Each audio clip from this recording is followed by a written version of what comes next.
everyone, great to have you tuning into this series of the Investor Talk. And in this episode, we have Willy here with us. So to introduce, Willy is the founding partner of Capitale Ventures. Willy has been an entrepreneur all his life. He advises entrepreneurs on business models, transformation, and brings to the table comprehensive capital market expertise, having identified, structured, and executed various investment opportunities with alternative capital structures across Asia, Pacific, and North America. So, Willy, perhaps you want to start off by sharing more about yourself, your passion, and the companies that you're with? Right. Thank you very much, Zatalyn. A very good morning to be able to talk to all of you online. And first off, of course, I had a good time at NUS. A lot of time.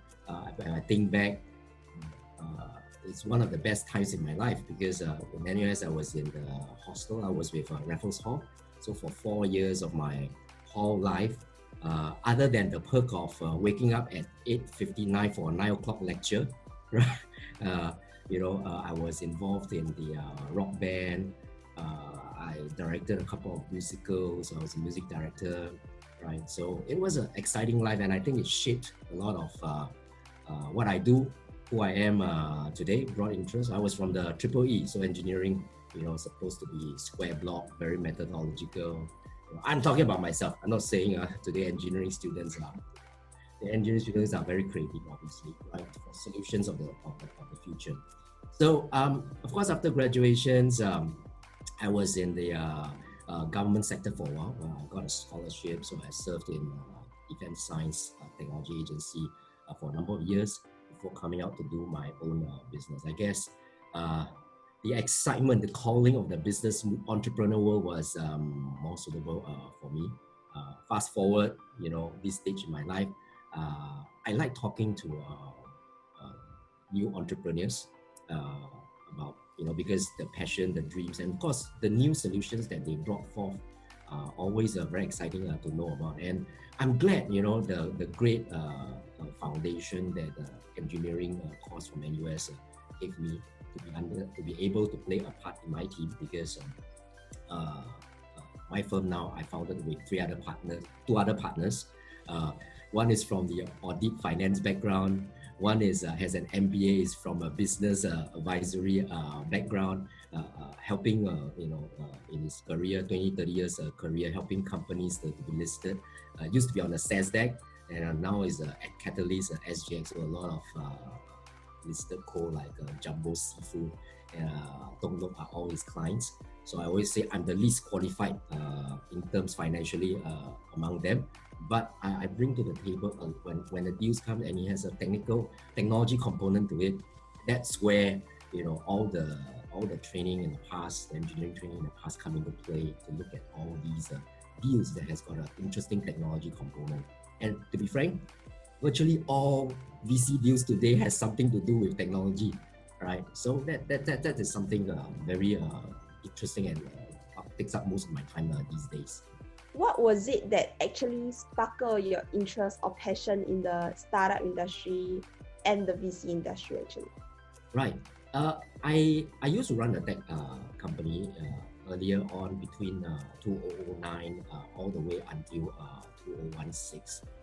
I run a mobile app development company. So among my gig, I run a gig business, right? GEEK, right?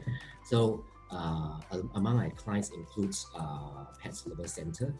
We're the ones who are the first to help them go online, set up their mobile strategy to be able to transact online.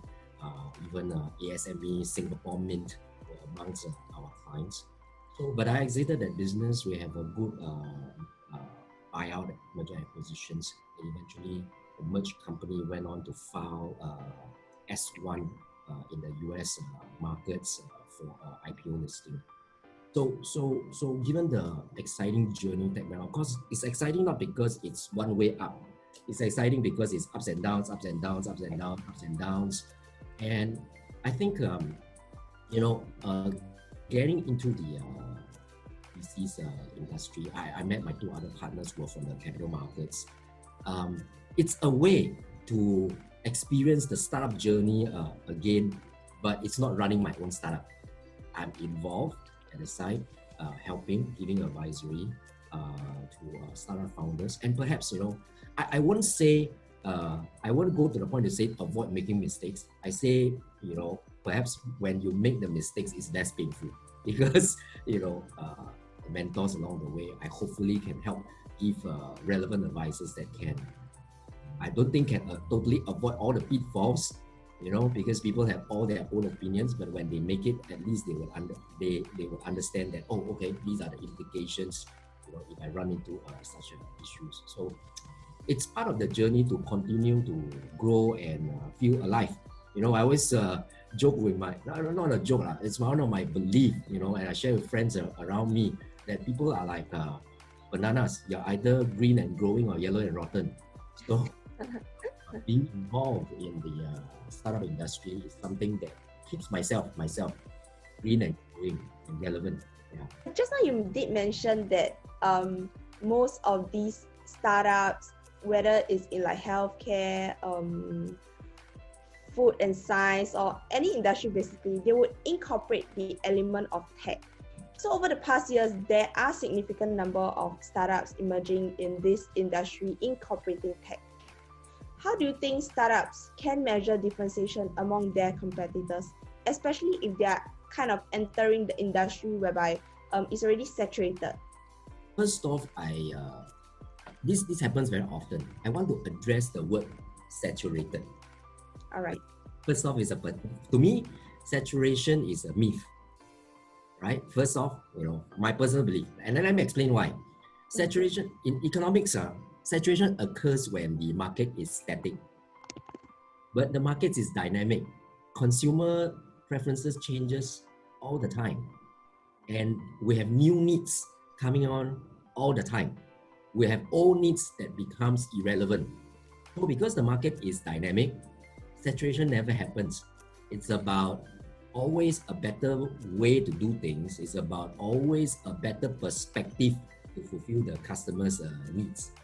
And if we look at the industry, let's say a couple of years ago, when Xiaomi come to a market that's already very crowded with iPhones and a lot of Android phones, we were thinking, does the world need another Android phone, very cheap phone? But of course, today Xiaomi also carved, it's a very big company, carved a niche themselves starting from the smartphone, but now has become a smart living ecosystem, sells all sorts of stuff, is becoming a tech supermarket, all sorts of stuff are there in it. So first, it's not about this saturation, but rather how well are you connected to the customer's needs?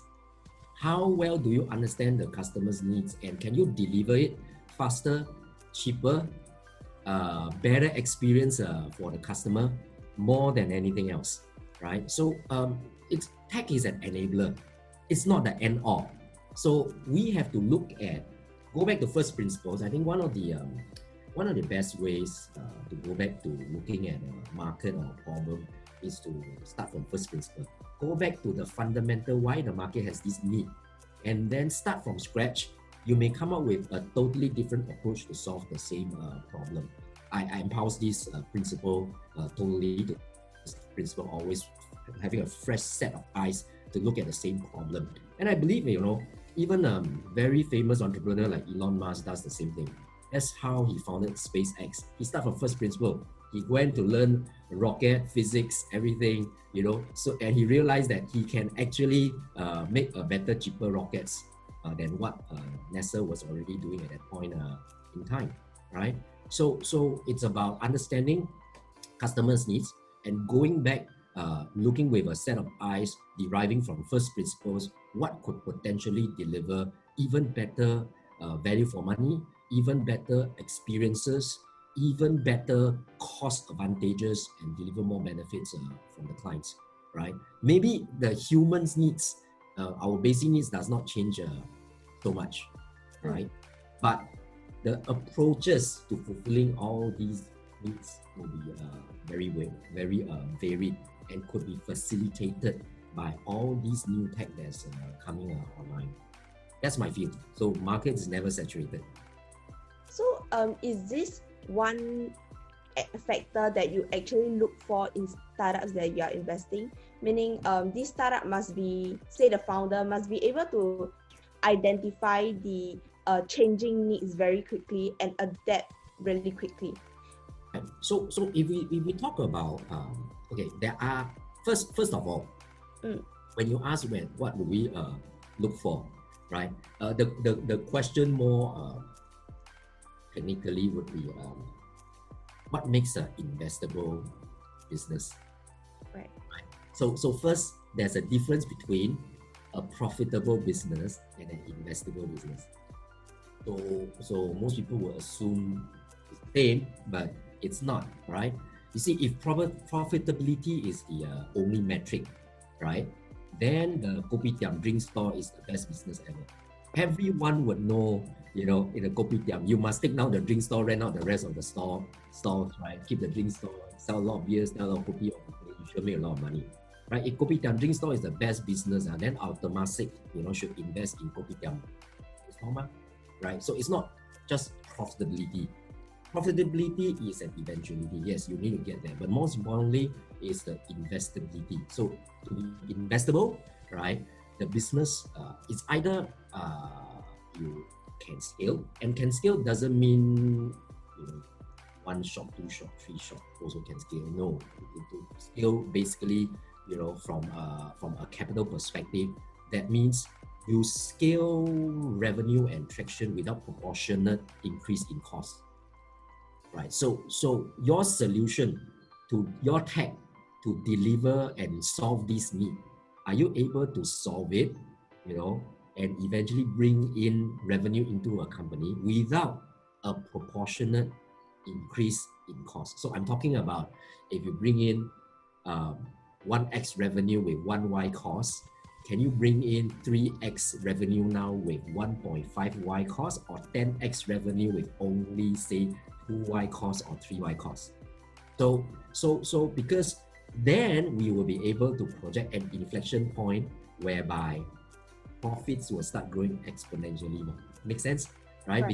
Because your revenue is increasing, scalable in an exponential curve fashion, but the cost is not. The cost is linear scalability, and I think this is the biggest challenge.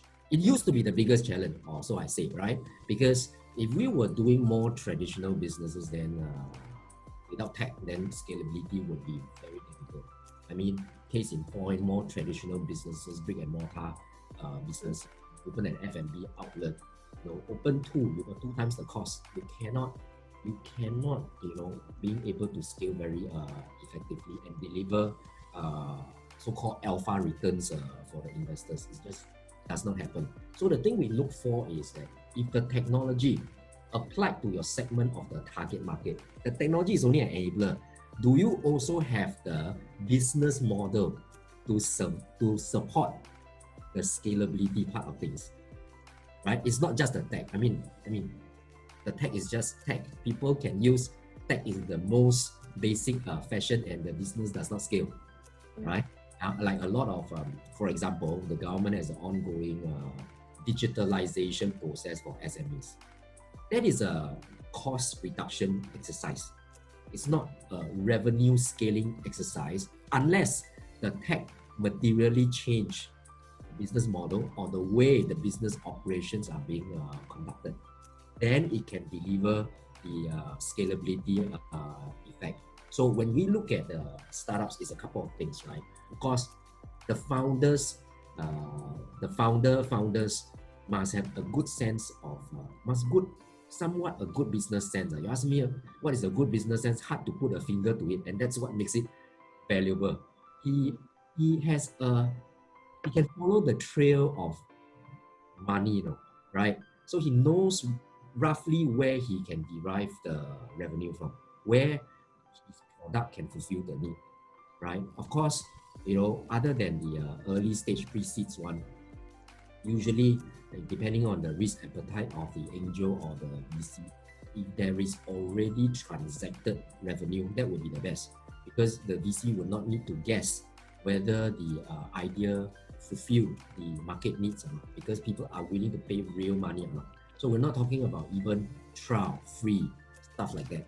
We're talking about being able to onboard, even if it means onboarding the first commercial customer. That would be a huge win validation of the idea more than anything else. So in essence of time, so some of the VCs adopt the strategy that we will do post-revenue startups. So I don't need to guess the viability of the idea, because I guess, yes, there are deep tech startups and there are tech startups and there are startups. So for most intent and purposes, the deep tech startups, the IP value part is a separate value, right? But for most other startups, we're talking about application of technology, which means that they may not be very deep tech involved, they may not be IP patent involved. Then the defensibility or the growth of the startup will depend on the founding team's capability to be able to build the market share fast with a scalable business model. Kind of a long answer to a relatively innocent short question. I mean, that's a very good insight, because I was thinking, after your sharing, I was thinking of, does that mean that, right, a startup must have a really concrete business plan ahead, and have their financial really work out in good solid numbers. Right. Right. Yeah. So in this case, right, what do you think are the three most important questions that startups should ask themselves before deciding at which stage of the fund cycle should they require, and also whether they are able to commit to getting this investment from investors? Okay. So actually these are two questions in one. First, of course, is what information to put to make it interesting to the investors. And of course, second, is related to timing. At what time do the startup think about getting the funding? Okay, I say pragmatically from an investor's viewpoint, right? First, of course, is skin in the game. So the investors will look at these guys and say, so how much money have you already put in the game? Do you is this startup like your only option, either way, or are you having some sideline, that could potentially cushion your fall, right? Because all these are factors that gauge the drive of the founder to make it happen, right? So, and with regards to the first part of the questions, no, it's not a detailed business plan or detailed financial projections. It's not, because we know that the numbers change all the time. Right? It's not. We need, the most important thing to get right is we can actually see the solution fulfilling a good market need. Plus, they have the startup founders have already, as I say, onboarded paying customers. And of course, then the credibility of the customers that they onboarded becomes a good proxy of how good businessman, entrepreneur, salesmanship they did to wrestle this client to onboard with them, right? It's a good proxy, and it's a good acid test, because if we are a lot of other than the pre-seed angels or investors, a lot of investors are investing for scaling the business. Right. I guess investors are always more risk adverse when you go to them and say, okay, part of the proceeds is used to complete this website, complete that prototype. You mean you're not completed yet, right? So I mean, I put it simply, no website ever get completed one. It always is work in progress. That's the joke that we always say. So whenever investors get told about, I need to complete this app, complete that website, I need to use the money to hire this PhD professional who is a PhD guy who has got a degree in AI, that kind of thing. Then the investor, the red flag will start coming already, ding, ding, ding, ding, because you see, if the product is not completed yet, there's of course much higher risk. I don't know whether there's a need, whether the product will work.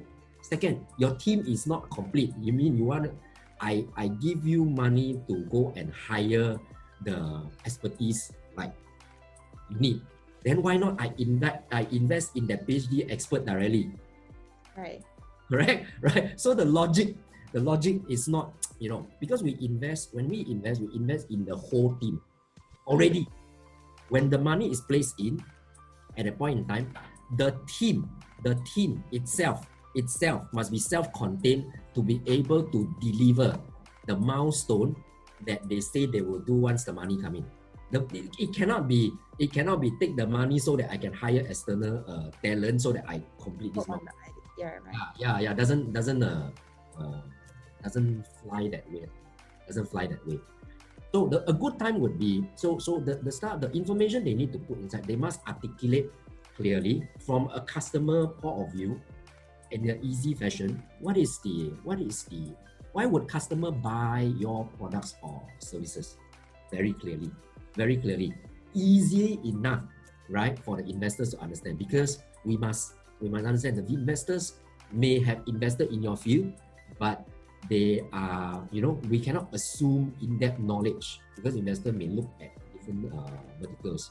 We cannot assume in-depth knowledge towards the specific mechanics your products or solution apply to that niche segment of the market, right? So we have to articulate in a simple fashion, treat your investor from a consumer point of view. Why would a customer buy these products and services? And if that is clear, then we want to hear about the plans to develop this market. What are some of the strategies to reach it, right?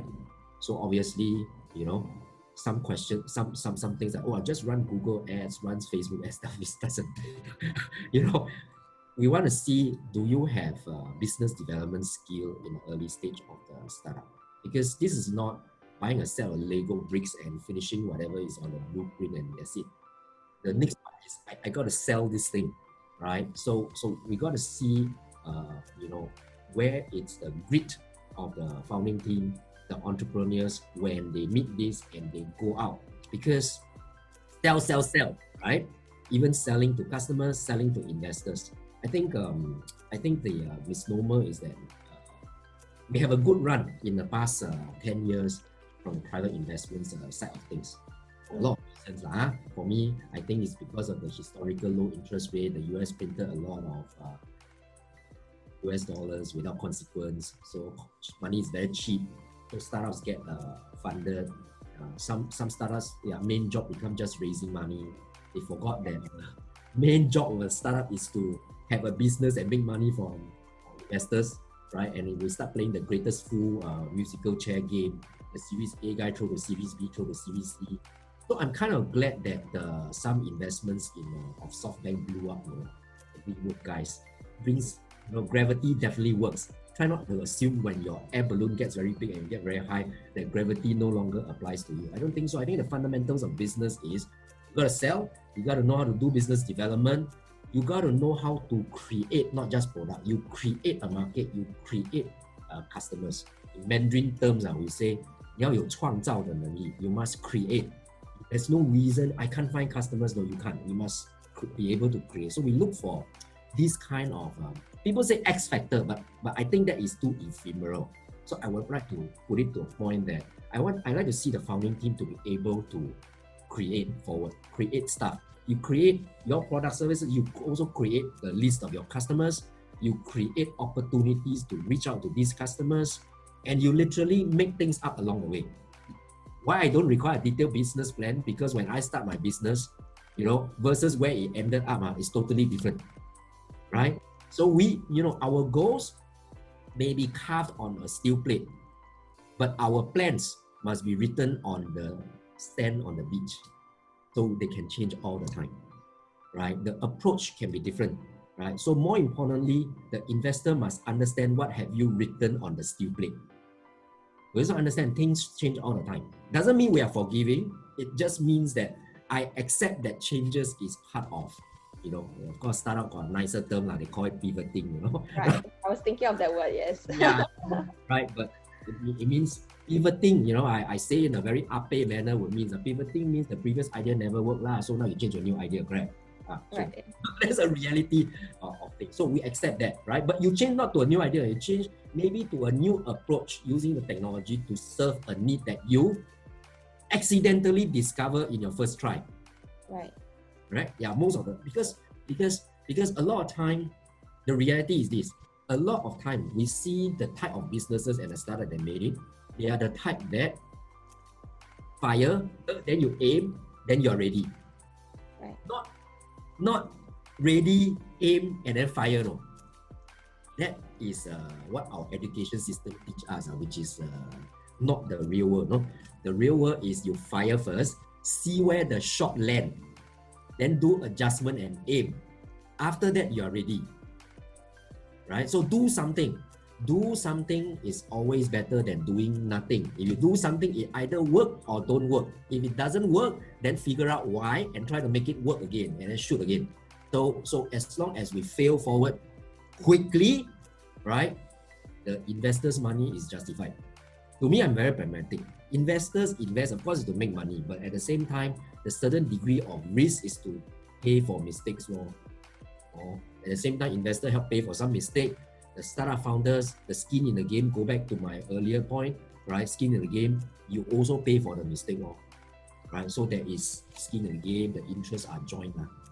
That is how I would look at it. So information you need to present is really how clear are you in your product being able to be sold to the market that you target. That's more important, and we can see how the product actually works in this proposition. So that's me. Other VCs may have investors may have other viewpoints, but that's me. Okay, great sharing. Actually, there was like quite a few points I pick up. Firstly, being the pivoting part, which I totally can relate to that, because for my startup, we also pivoted right after we realized that actually this is not the main concern. The concern that we thought is the concern is not the main concern.